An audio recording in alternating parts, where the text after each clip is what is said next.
Good morning, everyone. This short video clip I am going to show you about the most important aspect of CT coronary angiography, that is patient preparation. The patient preparation has many parts into it. So we will be taking you through the 5 or 6 steps which are very important for the patient preparation. First one is patient instructions. How to instruct the patient, how to hold his breath. Then also tell him about what happens when contrast is given into him, that is the warm flush occurs when contrast is given into him, and also the basic side effects of contrast, that he might get vomiting, he might get nausea, some itching. So nothing to worry about the contrast reaction, minor reaction, we are there to take care of you. So first you try to alleviate his apprehension, that is very important. Tell him not to worry about the warm flush. I tell my patients that it's a very good feeling you have once the contrast goes in, and I am sure everyone will agree with me that whoever has undergone a contrast study knows very well that the contrast goes into the most sensitive places and you will feel happy about it. So having said that, let's go into the first part of patient preparation, that is telling the patient about the study, taking him into conference and telling him about breathing instructions. मैं आपको हिंदी में बोलता हूँ सबकी भलाई के लिए. आपको जब मैं बोलता हूँ सांस लेके रोकिए, तब लंबा सांस लीजिए, मुंह बंद करके नाक से लंबा सांस लीजिए और रोक दीजिए. और मैं जब बोलता हूँ आपको सांस रोक दीजिए, सांस छोड़ दीजिए, तब छोड़ दीजिए. ठीक है, मैं बोलता हूँ, प्रैक्टिस करिए. लंबा सांस लीजिए, रोक दीजिए, छोड़ दीजिए. तो जब आप सांस ले रहे हैं तब मुंह बंद करके नाक से लंबा सांस लेना, नंबर 1. नंबर 2, सांस ऐसी रोक के रखना, ज्यादा कोशिश नहीं करना. You should not do lot of big effort to hold breath. For example, look at me. If I tell सांस रोकिए, that's it. Take a short breath and hold it. Don't try to take a deep breath. Okay. Then पेट को नहीं फुलाना. Don't put pressure on the stomach. Something like, don't do like this. Don't do like that. So do normal, short and sweet breath and then take and hold it. Okay. I'll again tell you when you lie down. Now, we are going to give contrast. आपको contrast दे रहे हैं हम. तो contrast दिए तो थोड़ा body में, थोड़ा जिस्म में गर्म होता, वो गर्मी का कोई प्रॉब्लम नहीं होता, आपको अच्छा लगता, उसके बारे में घबराना नहीं. देन हम जब दवा देते हैं आपको, थोड़ा बाद में दवा देने के बाद थोड़ा इरिटेशन होता, थोड़ा इचिंग होता, थोड़ा मतली वॉमिटिंग जैसा होता, घबराने की बात नहीं. हम दवा देते आपको पूरा कर देंगे. ठीक है. तो ये पूरा टेस्ट 4-5 मिनट में खत्म हो जाता. तो जब तक के लिए आप सेफ हैंड्स में है, nothing to worry. Contrast reaction आए तो भी we can take care of it properly. Okay. The second important step in patient preparation is positioning of ECG leads. I mean, it is so important. The positioning of ECG leads is so important that the accurate placement of leads, the accurate contact of leads to the skin, and to give a correct signal and to get a good RR wave, good R wave into the ECG is very, very important. And it is imperative that you need to have a very good ECG placement and ECG leads. Okay. So now I am going to show you what is the latest recommended position, protocol for ECG lead placement. Now, when you are planning to put the ECG leads, the most important is cleaning of the chest, for which includes shaving of the hair, taking out the complete hair, and then make sure that there is no interference between the ECG leads and the chest wall and the skin surface, which is important. And then this is a special gel which is available anywhere in the market. It is nothing but a cleaning gel which has some coarse sand-like material which will clean the entire skin surface of any dust particles and create an environment of a good ECG transmission, ECG signal transmission from the leads to the skin surface, which is very important. So cleaning with this gel is what is important. Or if you don't get this gel, we can try to use spirit also, but recommended is this one. Now you can see that we are trying to apply this jelly there, clean the entire area for getting the proper ECG electrode contact with the skin. You have to clean it perfectly, make sure that there is no dust or any sweat or any other particle which is causing any obstruction between the ECG electrode and the skin surface. Once this is done, the latest criteria is put 4 leads, both upper and both lower. Right upper limb, lower limb, what we call right upper, right lower, left lower.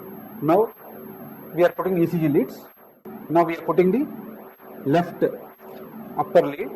This is the right upper lead.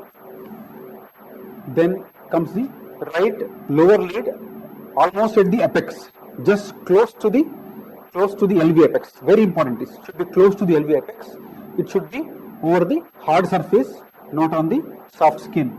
That is the right lower lead we have placed. If we have to secure it, doubly secure the ECG leads, you put a plaster also, so that they are much secure.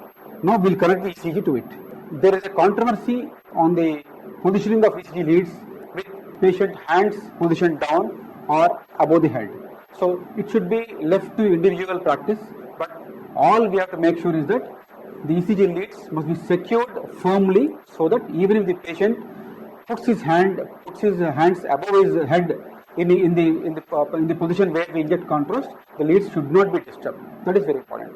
So the leads can be positioned in either patient's hands down or patient's up, but make sure that the leads are properly secured to the chest wall. That is very important. Now you can see that just to make sure that the leads are properly fixed to the chest wall, we have also used the plaster, paper plaster, to fix the leads to the chest wall, so that there is no movement during the patient hand movement. When he lifts his hand above his head, there is no patient movement. There is no movement of the ECG leads. They should not be disturbed from the chest wall. That's what we have done. So we have doubly secured with a plaster there. Then after the ECG placement or simultaneous to ECG leads placement, we put a 18 gauge cannula, preferably at the antecubital vein. 18 gauge is imperative. It's very difficult. Try to use 20, but otherwise 18 gauge is imperative. And this large vein again is very important. This vein is very important because the idea is to give maximum iodine concentration in the least possible time into the coronaries. That is very important.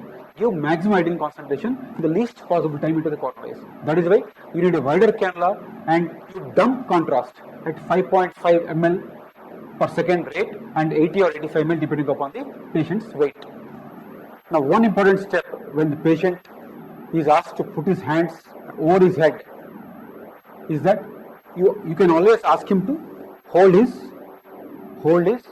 thumb with the other hand, so that there will not be any movement of the chest wall muscles.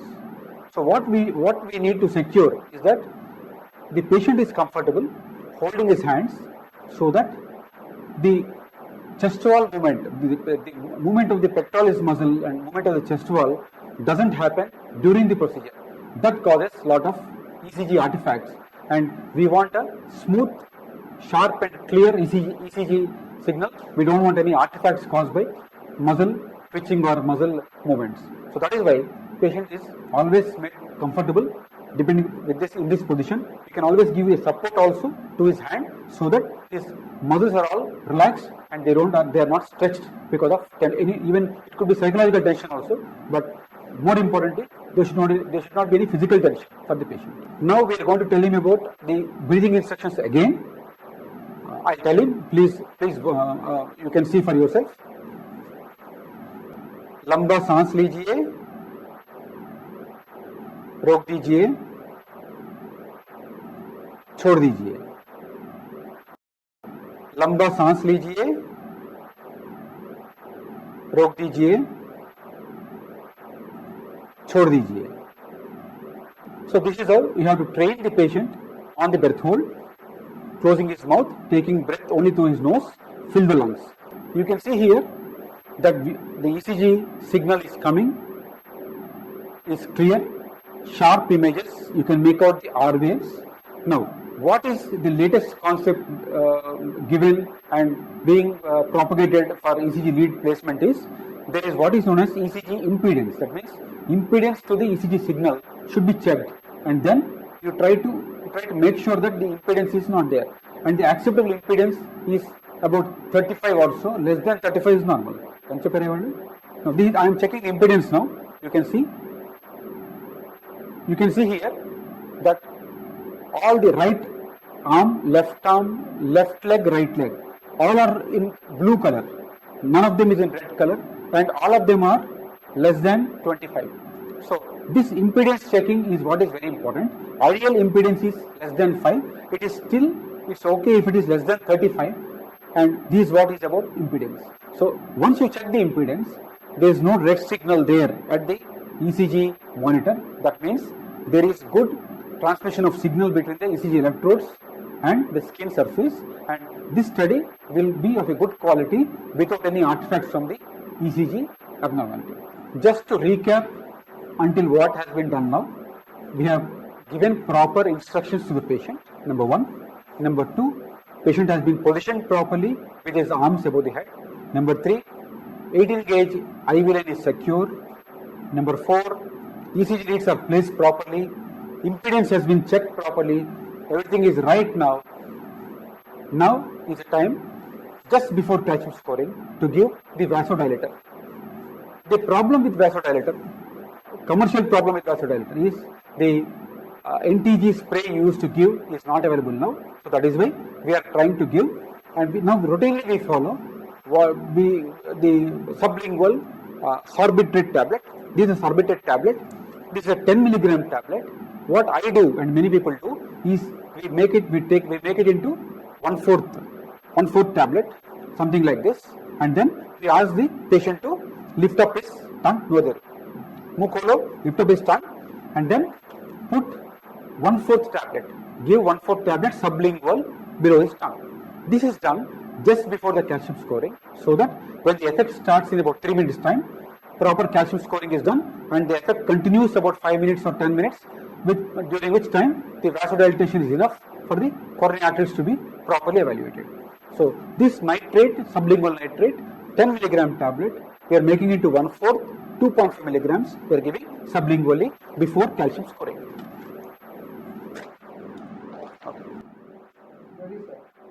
Now comes the most important step of the entire procedure, is check the patency of IV cannula by giving saline infusion at 5 ml per second, so that you are cross-checking the cannula patency, so that there is no extravasation of contrast.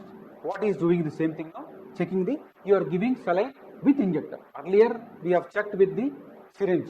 Now we are checking with the injector, so that at 5 ml per second, if the patient doesn't have any pain or no swelling, that means the cannula is perfect, patent, and you can do the study. Now everything is set now. We will do the calcium scoring followed by angiography.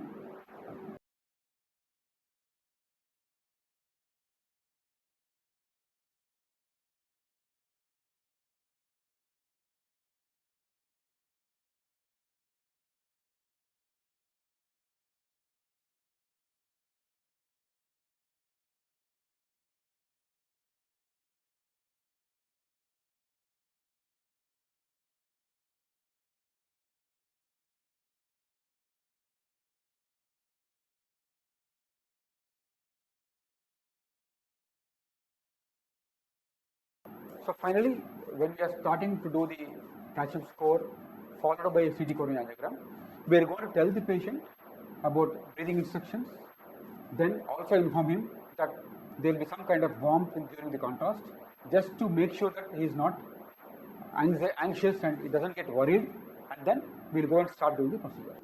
लंबा सांस लेके रोकिए,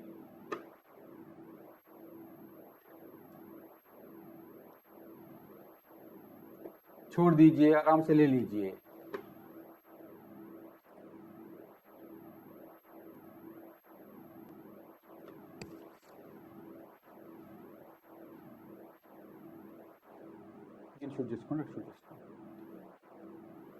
Now we are doing the calcium scoring study, and as you know, calcium scoring is an axial scan, prospective. So we have taken the appropriate FOV for calcium scoring, and calcium scoring is done.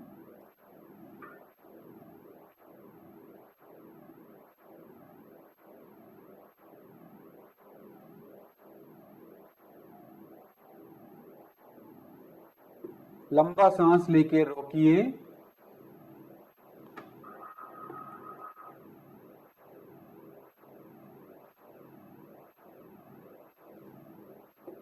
छोड़ दीजिए, आराम से ले लीजिए.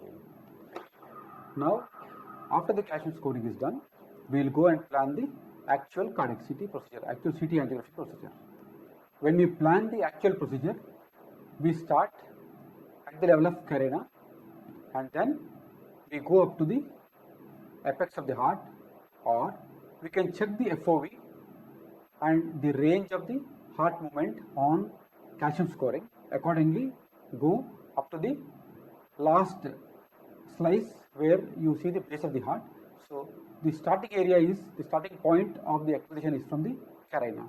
Now, when you come to the smart prep is always positioned at the level of MPA, almost again at the level of bifurcation at the level of carina, but at the level of MPA you have the smart prep. So once the smart prep has been positioned, check for the MPA and then put an ROA on ascending aorta, put ROA on ascending aorta and start the contrast injection. Now, when we start the contrast injection, one of the technicians or nurses will go inside. He will put a hand over the IV cannula area and then check for any swelling or patient pain. You can see now, I am injecting the contrast. I have injected the contrast. He is checking for any swelling, and simultaneously one finger must be on the red button here. If he says that there is something wrong, or he says that there is swelling or there is pain, I immediately push the red button so that the contrast extravasation is limited to lesser quantity. So that is very important during the contrast injection. Once contrast injection is done, then you acquire the cardiac CTA or coronary CT angiogram, go for proper phase reconstruction and post-processing. This is what is about, in nutshell, about the procedure of cardiac CT, how you acquire, what are the prerequisites, what are the important points to remember during the patient preparation, ECG lead placement, IV cannula placement, calcium scoring, nitrates, proper patient instructions, check for any extravasation, double check for extravasation, give contrast, again look for any sudden unwanted effects during the contrast injection, then finish the study. These are the entire steps to get a good cardiac CT. And once you get a good cardiac CT procedure, the raw data what you get is of high quality, good quality raw data from which proper reconstructions are done to give a high quality or a what you call more accurate reporting of stenosis. Now, post study, the important points we have to remember are: patient should be told that there might be some kind of itching, some kind of allergy, some kind of rashes that occur in the half-an-hour period of time. Nothing to worry, and inform the technician or the nurse available there. Number one. Number two, we will take out the cannula half an hour after the procedure, just to make sure that you do not have any untoward reactions. So if there is any reaction, we try to give Avil or hydrocortisone at that point of time. So half an hour it is mandatory. Third important point is that tell the patient that he has to drink 2 or 3 liters of water, during the period of next 6 hours, more than what he normally takes. If he takes normally 4 liters, he should drink additionally 2 or 3 liters of more water so that the contrast is flushed out. And the last important point is, whenever you take out an IV cannula, 18 gauge cannula, instruct the patient to hold it tight at least for 2 minutes, because we have seen in many patients who take aspirin and who take antiplatelets that once the IV cannula is removed and patient just walks out, he will start bleeding from the cannula site. So very important is that at least for 1 to 2 minutes, patient holds the cannula site better, or holds it, or folds his hand, folds his elbow, and keeps control over the bleeding if at all it occurs from the puncture site.